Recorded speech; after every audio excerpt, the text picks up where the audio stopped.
오늘 우리가 함께 볼 하나님의 말씀은 사무엘하 18장입니다. 사무엘하 18장 32절부터 33절까지 말씀. 사무엘하 18장 32절부터 33절까지 말씀입니다. 제가 봉독합니다. 왕이 구스 사람에게 묻되 젊은 압살롬은 잘 있느냐? 구스 사람이 대답하되 내 주 왕의 원수와 일어나서 왕을 대적하는 자들은 다 그 청년과 같이 되기를 원하나이다 하니 왕의 마음이 심히 아파 문 위층으로 올라가서 우니라. 그가 올라갈 때 말하기를 내 아들 압살롬아, 내 아들 압살롬아, 차라리 내가 너를 대신하여 죽었더라면 압살롬 내 아들아 하였더라. 아멘. 압살롬의 죽음으로 압살롬의 반역은 막을 내리게 되었습니다. 다윗은 왕의 자리를 지켜내었고 이제 남은 일이라고는 있던 자리로 돌아가는 것입니다.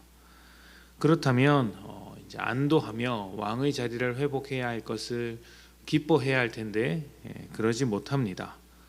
왜 그러냐면 반역자가 아들이었고 아들의 죽음이 이제 모든 것을 끝냈기 때문이죠. 반역자이긴 하나 아들의 죽음을 바라본 다윗의 마음은 아플 수밖에 없습니다.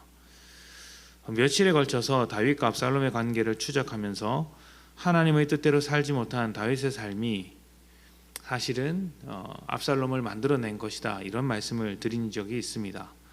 압살롬의 죽음에 대한 책임을 묻는다면 다윗에게도 상당한 지분이 있다고 할 수 있겠죠.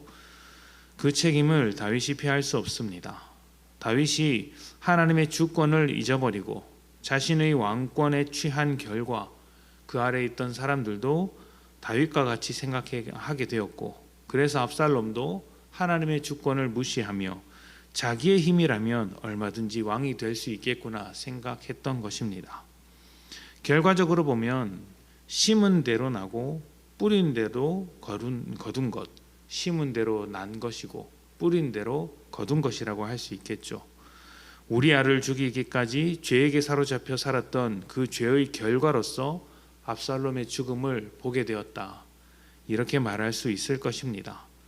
다윗이 하나님의 뜻대로 통치했다면, 혹은 우리아를 죽이고 나서 회개하고 그 뒤로부터라도 하나님의 뜻을 제대로 따르며 하나님의 주권을 적극적으로 가르쳤다면, 예를 들어서 암논이 다말을 범했을 때 그때 하나님의 뜻에 따라서 잘 통치하고 가르쳤더라면, 암논을 압살롬이 찾아와서 죽였을 때 그때라도 하나님의 뜻을 온전하게 따르며 가르치기를 주저하지 않았더라면 지금 다윗의 이런 슬픔, 이런 비극적인 상황까지는 오지 않았을 것입니다. 다윗의 슬픔은 죄가 만들어낸 결과이고 하나님의 뜻에서 벗어난 죄의 삶을 살아온 결과라고 할 수 있겠죠. 우리는 심은 대로 거두는 세상에서 살아가고 있습니다. 행한 대로 받는 것이 이 세상의 원리입니다. 그래서 공짜란 없다, 이렇게 말을 하고 이유 없이 너무 잘 되면 조금 불안한 것이 우리의 마음이죠. 또 열심히 살아가지 않은 사람들이 갑자기 잘 되고 또 자기가 노력한 것보다 훨씬 더 잘 되면 때로는 부당하게 여기는데, 이건 역시 심은 대로 거두는 것이 이 세상의 기본 원리라는 것을 잘 알고 있기 때문입니다. 그런데 놀랍게도 심은 대로 거두지 않은 유일한 사건이 하나 있습니다. 죄인이 하나님의 자녀가 된 것이죠. 모든 사람이 죄인이기 때문에 죽음이라는 결과, 영원한 죽음이라는 형벌을 받아야 함에도 사랑이신 하나님께서 먼저 일하셨고 손을 내밀어 주셨습니다. 그래서 우리가 구원을 받았다고 고백하고 있죠. 구원을 받았다는 것은 단순히 천국으로 가는 것을 넘어서 인생의 선택지가 하나 더 늘었다고 할 수 있습니다. 죄밖에 선택할 수 없었던 인생이 이제 하나님의 뜻을 알게 되었고 하나님의 뜻을 쫓아 살아갈 수 있게 되었습니다. 썩은 동아줄밖에 없었는데 튼튼한 동아줄이 내려온 것입니다. 어떤 동아줄을 잡아야 하겠습니까? 너무 당연한 것이죠. 썩은 동아줄밖에 없을 땐 썩은 동아줄이라도 잡아야겠지만 사실 그것을 잡는 결과는 다 알고 있습니다. 잡지 않는 것과 똑같죠. 결국에는 떨어지고 마는 것입니다. 그러나 이제는 튼튼한 동아줄이 있기 때문에 고민할 필요가 없습니다. 하나님의 뜻이라는 동아줄을 붙잡고 살아가면서 하나님의 열매를 맺어가는 것이죠. 다윗이 겪고 있는 모든 결과는 하나님의 뜻대로 살아가지 못하고 있는 것입니다. 하나님을 몰라서, 하나님을 경험하지 못해서 그렇게 된 것이 아닙니다. 다윗의 인생 전반부를 보면 그가 왕의 자리에 오르기까지 사울에게 추격을 당하면서도 끝끝내 하나님의 은혜가 임했고 하나님께서 지켜주시는 인생을 살았었습니다. 하나님을 알고 있었던 것이죠. 다 아는데 하나님보다 우선하는 것이 있었고 하나님의 주권보다 자신을 우선했기 때문에 이 모든 일이 일어난 것입니다. 우리도 그런 함정에 빠질 수가 있습니다. 우리가 정말 하나님의 뜻을 몰라서 죄에 빠지는 것이 아닙니다.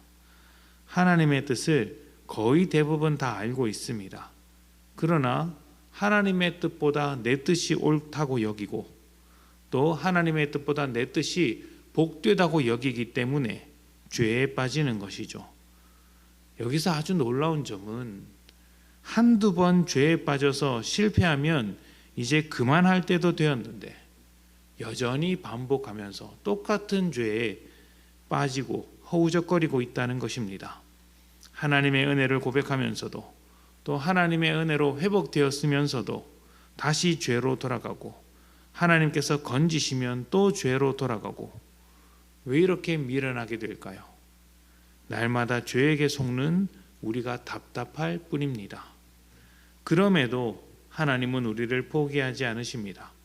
다윗의 인생을 끝까지 책임지셨던 하나님이시고 이스라엘을 끝까지 돌보셨던 하나님이시듯 모든 인류를 위해 죽기까지 책임지셨던 하나님이시기 때문에 그 놀라운 사랑이 우리에게도 동일하고 우리의 인생 끝까지 하나님이 돌보시고 계신다는 것을 고백하지 않을 수 없습니다.